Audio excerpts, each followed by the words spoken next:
Hello and welcome to all again. Friends, मैंने पिछले video में पार्ट्स के बारे में, कंस्टिट्यूशन के पार्ट्स के बारे में, जो 22 पार्ट है उसके बारे में डिस्कस किया था। और मैं बताया था कि शेड्यूल में दूसरे वीडियो में, तो मैं आज शेड्यूल लेकर आया हूँ। फ्रेंड्स, आप बोलेंगे पार्ट्स तो ठीक है, मेंशन हुआ, शेड्यूल क्यों जरूरत पड़ा? तो जैसा कि मैंने पिछले वीडियो में पार्ट्स के बारे में बताया कि ये उससे बस सब्जेक्ट मेंशन किया गया है, बट उसकी एक्टिविटी को, उसके कार्य को, जो गवर्नमेंट पॉलिसीज होगी या ब्यूरोक्रेट की जो एक्टिविटी होगी, उसको कैटेगरिकली डिफाइन कौन करेगा भाई? तो उसके लिए फिर से कॉन्स्टिट्यूशन में शेड्यूल ऐड किया गया। तो चलिए मैं शेड्यूल डिस्कस करता हूँ और इम्पोर्टेंट हमारे लिए क्यों है। ये तो सिलेबस में मेंशन है टोटली, पीसीएस के एग्जाम में या यूपीएससी के एग्जाम में मैं आगे बताऊंगा जिस पर क्वेश्चन आया है। तो आपको मैं ये भी बताऊंगा, जितने भी आप टेस्ट सीरीज कर रहे होंगे या घर पर रिवीजन कर रहे होंगे, प्रीवियस ईयर पेपर देख रहे होंगे, तो शेड्यूल से हर बार पीसीएस से यूपीएससी में क्वेश्चन रहता ही है।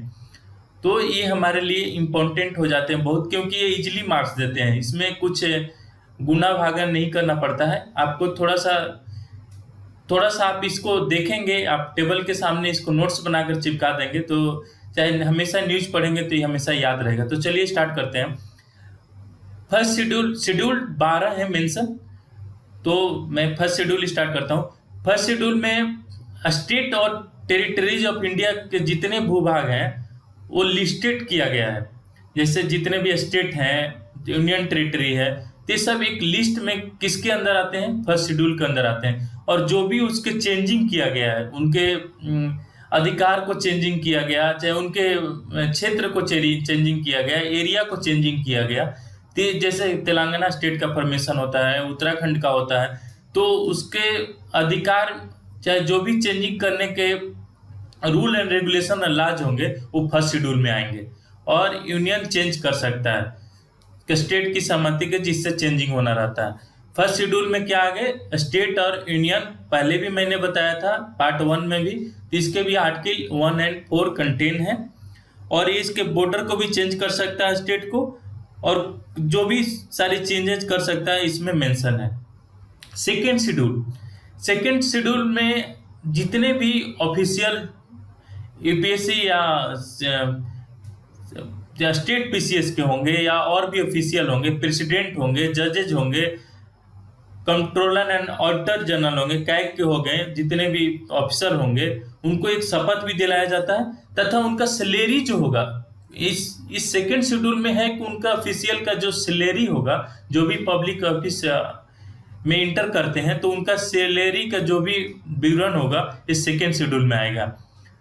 तो फर्स्ट शेड्यूल में हो गया कि स्टेट और टेरिटरी ऑफ इंडिया मेंशन हो गया। सेकेंड शेड्यूल में उनका सैलरी, जो अफसर जो स्टेट या यूनियन में चुनकर या इलेक्ट करके जाएंगे, उनका शपथ होगा, उनका सैलरी दिया जाएगा। और थर्ड शेड्यूल में ये जो भी इलेक्टेड ऑफिशियल होंगे उनका ओथ एंड अफर्मेशन होता है कि जो भी शपथ कराएंगे, सेकेंड में तो उनको सैलरी देंगे, तीसरा में सैलरी देकर उनको बोलेंगे कि भाई आपको शपथ भी लेना है, कुछ आपको कार्य करना है जो संविधान के तहत हो, आपको किसी को पार्शियलिटी नहीं करना, आपको इम्पार्शियल रहना है, यूनिटी वाइज रहना है, इंटीग्रिटी आपको मेंटेन करना है। तो इस तरह से जितने भी जजेस का या इलेक्टेड ऑफिशियल का जो वो शपथ होगा वो थर्ड शेड्यूल में आएगा।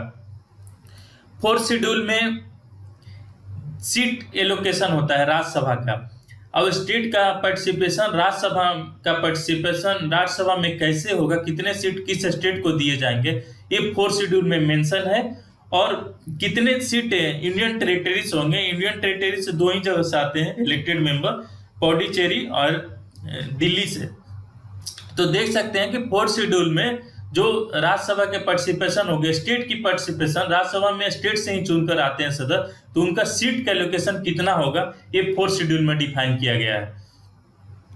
इस तरह फिफ्थ शेड्यूल में जो भी शेड्यूल और ट्राइब एरिया के जो क्षेत्र होंगे उनको कैसे एडमिनिस्ट्रेशन करना है, उनको कौन सुपरविजन करेगा, उनका एक्टिविटी कौन देखेगा, गवर्नर का अधीन देखेगा तो कौन उसका लाज बनाएगा, या सेंटर में प्रेसिडेंट उसके देखेंगे तो उनके लिए कौन सा लाज देखेंगे। तो ये सारे चीज जो भी लाज है schedule and schedule tribe SC ST को लेकर, तो 5th शेड्यूल में, 5th और 6th शेड्यूल हमारे लिए इंपॉर्टेंट है। 6th शेड्यूल भी देख लेते हैं। ये कहता है कि जो भी ट्राइबल एरिया स्टेट में AMTM, असम, मेघालय, त्रिपुरा और मिजोरम, ये अलग प्रोविजन बनाया गया है, क्योंकि यहाँ शेड्यूल ट्राइबल जो एरिया है बहुत मतलब एलिनिएटेड हैं, देश से अलग रहते हैं, एक तरह सेपरेटेड हैं, उतनी पार्टिसिपेशन उन लोगों की नहीं रहती है, तो उनका कल्चर कुछ अलग है। तो इस तरह से 5th में उसका एडमिनिस्ट्रेशन आएगा।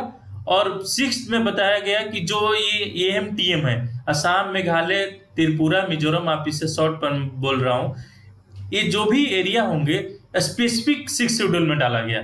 तो 5th शेड्यूल में SC ST आ गया, और 6th शेड्यूल में ये ट्राइबल एरिया जो स्टेट में है ये मेंशन किया गया है। 4 ही स्टेट में है जो शेड्यूल तो बहुत जगह रहते हैं, शेड्यूल क्लास ट्राइबल एरिया तो बहुत देश में है, लेकिन ये स्पेसिफिक प्रोविजन इसमें ऐड किया गया कि मैंने जैसे ही बोला था शेड्यूल में एक्टिविटी मेंशन होता है कि क्या करना है क्या नहीं करना है, जो पार्ट्स में है उसका शेड्यूल में ही मेंशन होता है कि आपको एक्टिविटी करना है, ऐसे क्षेत्र को डिफाइन करना है, उसका एडमिनिस्ट्रेशन करना है, तो शेड्यूल के तहत करेंगे। तो 6th शेड्यूल में हमारा होगा AMTM का जो प्रोविजन है एडमिनिस्ट्रेशन का, उसके अंदर आ गया। 5th में आ गया केवल शेड्यूल और ट्राइब एरिया का, ट्राइब और शेड्यूल कास्ट का और एरिया का जो भी एडमिनिस्ट्रेशन है वो 5th और 6th इसलिए इम्पोर्टेंट हो जाता है क्योंकि हमेशा शेड्यूल से क्वेश्चन कहीं ना कहीं PCS या किसी भी एग्जाम में आप तैयारी कर रहे हो, UPSC में तो पूछ चुका है। तो मैं आगे बताऊंगा UPSC में अभी हाल ही में कौन सा एक्ट से पूछा था, कौन सा शेड्यूल पूछा था, वो भी मैं बताऊंगा। 7th शेड्यूल आता है 6th के बाद, उसमें यूनियन लिस्ट, स्टेट लिस्ट और कंकरेंट लिस्ट जो ऑस्ट्रेलिया से लिया गया है, इसमें लिस्ट और उसके रिस्पॉन्सिबिलिटी, कौन सा एक्ट बनाएंगे, कौन लोग के अधीन आएगा और कौन सब्जेक्ट आएगा, किस सब्जेक्ट पर वो लाज बना सकते हैं, रेगुलेशन कर सकते हैं, रेगुलेट कर सकते हैं, सुपरवाइज कर सकते हैं, तो उसके लिए मेंशन किया है। तो कार्यशैली शेड्यूल में मेंशन होता है, जैसा कि मैंने पहले बताया। तो 7th शेड्यूल में लिस्ट यूनियन 3 लिस्ट में सेपरेशन किया गया है पावर को, कि सब्जेक्ट वाइज सेपरेशन किया गया है कि आपको जैसे यूनियन लिस्ट में 97 सब्जेक्ट है, स्टेट लिस्ट में 67 है, कंकरेंट लिस्ट में 47 सब्जेक्ट है। तो यूनियन लिस्ट के जो सब्जेक्ट जैसे डिफेंस हो गया, कम्युनिकेशन हो गया, बैंकिंग हो गया, करेंसी के लेकर रेगुलेशन हो गया, फॉरेन अफेयर्स हो गया, ये यूनियन लिस्ट में आते हैं। स्टेट में आ गया पुलिस आ गया, ट्रेड आ गया, कॉमर्स आ गया, एग्रीकल्चर आ गया, इरिगेशन आ गया। कंकरेंट लिस्ट में एजुकेशन हो गया, फॉरेस्ट हो गया, मैरिज हो गया। ये सब जो कंकरेंट लिस्ट में है उस पर दोनों पार्लियामेंट और state parliament, state legislative assembly लाज बना सकती है। एक कंकरेंस है, मतलब दोनों लाज का अधिकार, दोनों को लॉज बनाने का अधिकार, रिस्पॉन्सिबिलिटी यूनियन और स्टेट दोनों का है कंकरेंट लिस्ट पर। जबकि यूनियन लिस्ट के सब्जेक्ट पर यूनियन ही बनाएगा, स्टेट लिस्ट के सब्जेक्ट पर स्टेट ही बनाएगा। इस तरह से 7th शेड्यूल हो गया। 8th शेड्यूल में लैंग्वेज है कि कौन कौन लैंग्वेज ऐड होंगे और ये ऐड होने की क्राइटेरिया क्या है, ये सारी चीज स्पेसिफिक डिफाइंड है 8th शेड्यूल में। जैसे में फर्स्ट लैंग्वेज होगा, अभी 22 लैंग्वेज टोटल है, तो इसका जितने भी चेंजिंग किया गया, किसके कारण चेंजिंग किया गया, ये लॉ जो भी बनाएंगे तो 8th शेड्यूल के अधीन आएंगे। जो भी लैंग्वेज की जो भी बात होगी, हिंदी के लिए लैंग्वेज होगी, कन्नड़ के लिए होगी, उड़िया के लिए हो गई, असमी लैंग्वेज हो गई, संस्कृत हो गई, तो इस तरह के जितने भी लैंग्वेज हैं ये शेड्यूल में आएंगे। जो भी लैंग्वेज का प्रोविजन है, भोजपुरी की डिमांड की जाती है तो 8th शेड्यूल लैंग्वेज की तहत की जाती है बिहार यूपी के लोगों के द्वारा जो भोजपुरी भाषा बोलते हैं। तो इस तरह से याद करेंगे 8th शेड्यूल लैंग्वेज है। 9th शेड्यूल क्या करता है कि जो भी और एक्ट्स और रेगुलेशन जो बनते हैं वो इसका इम्यूनिटी प्रदान करता है, और जो भी लैंड लॉज बनते हैं उस पर इम्यूनिटी प्रदान करने का 9th शेड्यूल है। अगर उसमें डाल दिया जाता है तो उस पर कोई चेंजिंग नहीं कर सकता है। न स्टेट कर सकता है न यूनियन कर सकता है, इम्पुनिटी प्रदान करता है। इसी के तहत इंदिरा गांधी ने लैंड लॉज बनाई थी, जिसका भारी मात्रा में विरोध हुआ था, और उसको बाद में लैंड जो फंडामेंटल राइट हुआ था उसको बाद में चेंजिंग किया गया और लीगल राइट में ले गया था। इसी 9 शेड्यूल में वो इम्यूनिटी के तहत डाल दिया गया, उसके बारे में मैं अलग से वीडियो बनाऊंगा। तो 9 शेड्यूल क्या है, जो एक्ट और रेगुलेशन बनते हैं लैंड लॉज को लेकर, तो 9 शेड्यूल में आएंगे। 10 शेड्यूल हमारे लिए इम्पोर्टेंट अभी क्यों हो जाता है कि अभी प्रीवियस ईयर में यूपीएससी इस पर क्वेश्चन पूछी थी कि anti defection law is come in which schedule. तो डायरेक्ट क्वेश्चन पूछी थी, वन लाइनर क्वेश्चन था और बाकी जो शेड्यूल का एग्जाम्पल में था। तो इसका 10 शेड्यूल हो जाता है एंटी डिफेक्शन लॉ। ये 52 अमेंडमेंट 1985 के तहत एंटी डिफेक्शन लॉ लाई जाती है।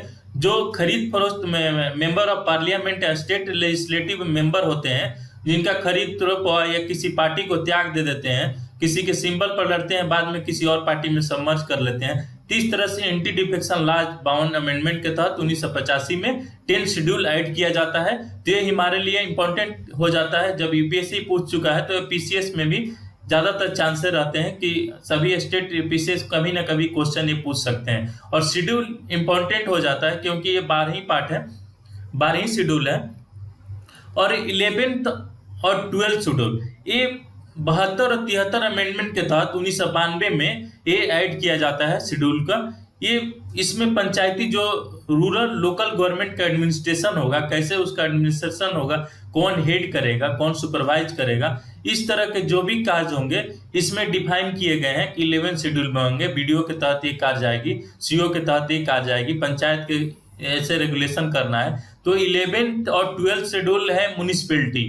जो 12th शेड्यूल है पंचायत और म्युनिसिपैलिटी, एक 72-73 अमेंडमेंट के तहत 72 एंड 73 अमेंडमेंट के तहत 1992 में 91 में ऐड किया जाता है 11 और 12 शेड्यूल। 85 में 1985 में 52 अमेंडमेंट के तहत 10 शेड्यूल ऐड किया जाता है और 92 में 11th एंड 12 शेड्यूल ऐड किया जाता है। इस तरह से आप अपने टेबल पे एक नोट्स बनाकर इसे याद कर सकते हैं। तो चलिए फिर से मैं ऊपर से रिवीजन कर देता हूं। फर्स्ट में स्टेट और यूनियन टेरिटरी के लिस्ट आता है, उसके चेंजिंग के लिए कोई लॉज और अमेंडमेंट होता है तो उसका फर्स्ट शेड्यूल में मेंशन है। सेकंड शेड्यूल में सैलरी और ऑफिशियल जो भी ऑफिस पर अपना पद ग्रहण करने जाएंगे तो उनको सैलरी का कितना दिया जाएगा, चाहे सीएजी हो चाहे जजेज हो, प्रेसिडेंट हो, उनके सैलरी का जो भी विवरण है सेकंड शेड्यूल में होगा।